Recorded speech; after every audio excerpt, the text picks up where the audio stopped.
Mwingine mzee wangu mzee Shauri aliulizia kuhusu kamati za maendeleo zina nafasi gani katika ofisi ya wilaya. Sisi tunazitambua, mnatusaidia kwenye vitu vingi sana. Kamati za maendeleo mnatusaidia kwenye mambo mengi sana. Isipokuwa kamati za maendeleo hazina budget kwenye ofisi ya mkuu wa wilaya. Kwa hiyo na hilo mnatakuwa pia mlijue. Hatupangi pesa kule kwa ajili ya kamati za maendeleo kwenye shehia. Shehia mnapojipanga kama kamati ya maendeleo, maana yake nyinyi wenyewe ndio mnatakuwa mtengeneze hizo fursa. Mkiwa kama kamati ya maendeleo muone kuna fursa zipi na jambo lipi mnataka kufanya. Kwa hiyo jambo la maendeleo sidhani kama sheha, mkuu wa wilaya au mkuu wa mkoa atawakataza kamati ya maendeleo Bambi msifanye hili. Mimi niko mkuu wa wilaya Kaskazini B, nishawahi kualikwa hapa na kamati ya maendeleo Bambi na nikaja. Sikuwa mkuu wa wilaya hapa na kuna baadhi ya wazee nafikiri mnakumbuka. Ilikuwa tunajenga banda, sio ilikuwa hilo lile kule nyuma. Manake nikaja hapa kwa kualikwa na kamati na kufika hapa nikaambiwa ya kuambiwa nikatekeleza nilio yaweza na tumelisimamisha lile banda. Sikuwa mkuu wa wilaya ya Kati, nilikuwa mkuu wa wilaya ya Kaskazini B. Na zaidi ya miaka 7-8 iliyopita sasa. Kwa hiyo kamati ya maendeleo mnatakiwa kujiongeza kwenye utaratibu ule ambao mimi mlinipata nilikuwa Kaskazini B na nikaja hapa nikachangia banda na likaweza kusimama. Kwa hiyo mnaweza mkalika watu wengine kwenye utaratibu ambao mmekuwa mkiufanya. Lakini ndugu Mwaka mmezungumza kuhusu kituo cha mama na mtoto. Kweli changamoto hii sheha amekuwa akisemea kila siku, na kikubwa zaidi kinachoumiza kwamba kituo kimejengwa kwa gharama kubwa, lakini kikaanza kufika kinafanya kazi, vifaa vimeletwa, lakini vifaa vimekuja kuondoshwa, vimepelekwa hospitali ya Uzi mnasema. Hospitali ya Uzi Kisiwani kule. So na hili nalo pia na demo leo alikuwa anataka kuja hapa, lakini kuna dharura kapata kwa sababu nilijua hili litakuja. Isipokuwa hili nalo tutakaa na majibu yake tutakuja nayo vizuri tu, wala msina wasiwasi, kwa sababu kama kituo kipo, madaktari wapo, sidhani kwa vifaa tu kwa ajili ya watu wetu kufanya hiyo kazi iwe shida, na mimi tunaweza kukitatua kwa rahisi na vitu vingine vikaweza kuendelea. Ndugu leo marimwisho mawe kwenye eneo la umeme kuchukuliwa. Sasa hii sijajua make hilo eneo alipewa nani na akachukua. Ninajua kama kuna kituo cha umeme wajua kinataka kuwekezwa pale, lakini kwenye mkataba wetu sisi kama serikali na wale ambao waliosafisha lile eneo, yani tulikubaliana nao nini. Baadhi ya wakati inawezekana kuona pengine hapa ndo tuko nyumbani na mawe yanatoka hapa, kwa nini wachukue wao wasituachie sisi? Lakini mkataba wetu unasemaje? Na bahati mbaya au nzuri hatukufunga mikataba sisi. Sisi tunaambiwa tu eneo hilo mtawapa kituo cha umeme, kwa mikataba ishafunga na Wizara ya Nishati. Pengine kwenye mkataba wao na waelekeza na zile rasilimali tutakazozikuta pale zitakuwa za kwao. Vipi tunaweza kuchukua sisi?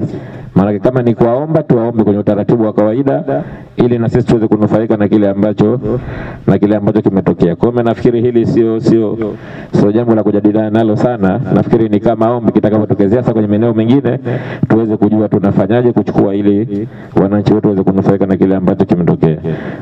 Mheshimiwa Sadifa, sio Sadifa yule, huyu Sadifa wa Bambi,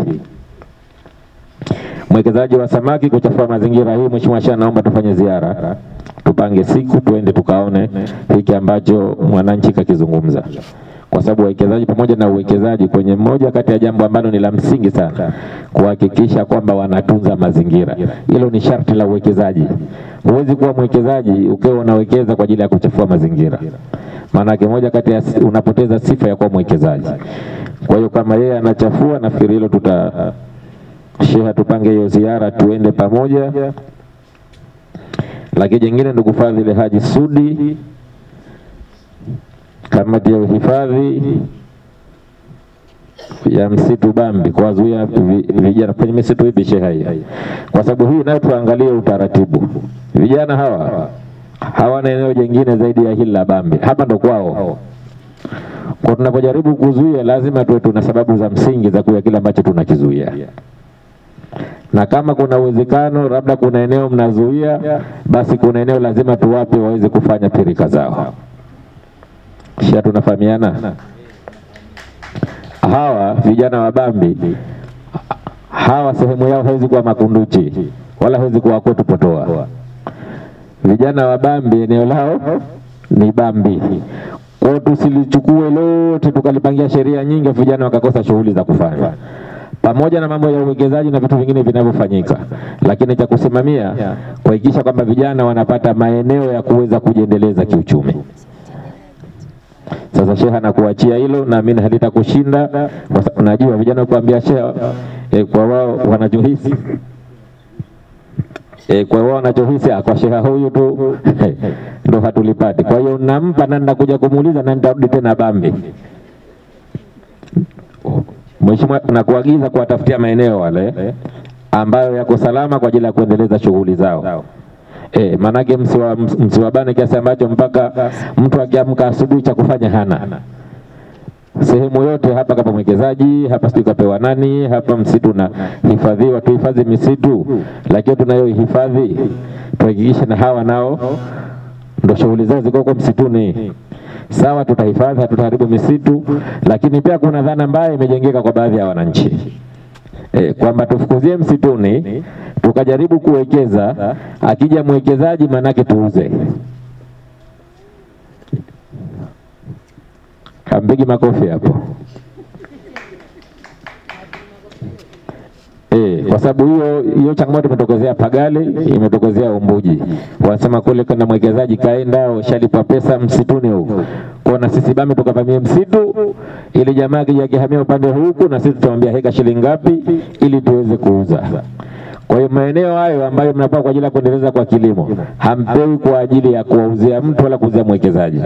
Na utaratibu wa serikali upo, kama inataka kuja kuwekeza, tumekuta umewekeza una minazi yako na miembe yako na vipando vyako, utapigwa hesabu miti yako ulipwe, halafu shughuli nyingine iendelee. Kwa sababu changamoto iliyokuwepo, vijana wengi wanaonekana sasa hivi tamaa yao ilipoelekea wapewe maeneo ya misitu, alafu kuivuruga au kama ni kupanda kuiendeleza, lakini dhamira yao hasa si kilimo.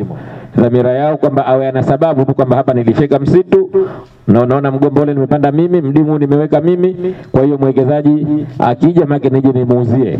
Kwa hiyo itakuwa dhamira yenu ni kuuza msitu wa serikali, jambo ambalo halikubaliki. Lakini kama ni swala la kujiendeleza kwa kilimo, basi tusiwazuie vijana wetu kwa ajili ya kufanya hiyo shughuli ya uendelezaji. Kama mwenye kitengo baraza la vijana pale amezungumza vizuri sana. Kwa mfano hata kwenda kuwekeza labda make kufuga nyuki na vitu vingine. Mtu anafuga nyuki yani anaharibu vipi msitu? Mpato simruhusu kufuga tu. Kwa hiyo Sheikh pamoja na kamati yako ya misitu na kamati nyingine muweze kuangalia tunawasaidiaje vijana hawa ili na wao waweze kupata shughuli za kufanya kutoka katika maeneo yao. Vijana wa Bambi maeneo yao ni Bambi na hawatakuwa na maeneo mengine, narudia tena. Kwa hiyo tuwafikirie wanafanyaje katika kujiendeleza kimaisha na mambo mengine kama kupitia katika eneo la kwao. Kali tumepokea mapendekezo kutoka kwenu nyinyi watu wa Bambi kwamba pale kujengwa skuli ya mchipuo wa kilimo ili vijana wetu waweze kufundishwa pale. Nafikiri swala mzee alilishauri lilikuwa ni jambo zuri sana kwamba tuwatafute na vijana wawili mabwana shamba wakasomeshwe. Kwa hiyo mchipuo huu kijengwa Bambi pale wa kilimo, manake pale tutakuwa sana tunatengeneza kilimo Zanzibar nzima kutokea Bambi. Kwa hiyo si eneo la kupewa tu vijana wawili au watatu kwa mpango huu wa serikali, na ile eneo lilikuwa sio lote la baraza la vijana. Kulikuwa kuna ekari karibu 15. Tuwashukuru sana jumuiya yetu ya UWT kutoka Chama cha Mapinduzi, na wao wamekubali kuliachia kwa ajili ya kujengwa huo mchipuo, lakini pia kwa ajili ya kuhakikisha kwamba vijana wetu wanafundishwa pale kilimo. Yani kuanzia mchipuo form 1 kuendea mpaka mbele mpaka chuo. Kwa hiyo tutatoa hao wasomi wa kilimo, tutatoa mabwana shamba na tutatoa watu wengine kutokea katika eneo la Bambi. Kwa nafikiri dhamira yako uliozungumzia vijana kutoka kuliendeleza itakuwa ni muendelezo tayari, kwa sababu tayari pale kutafanywa hiyo shule na tayari imeshaingizwa katika mpango wa serikali. Lakini pia kitu kingine kwamba tupate wataalamu kutokea pale, basi wakitoka shule, maana tumetengeneza wataalamu wazuri.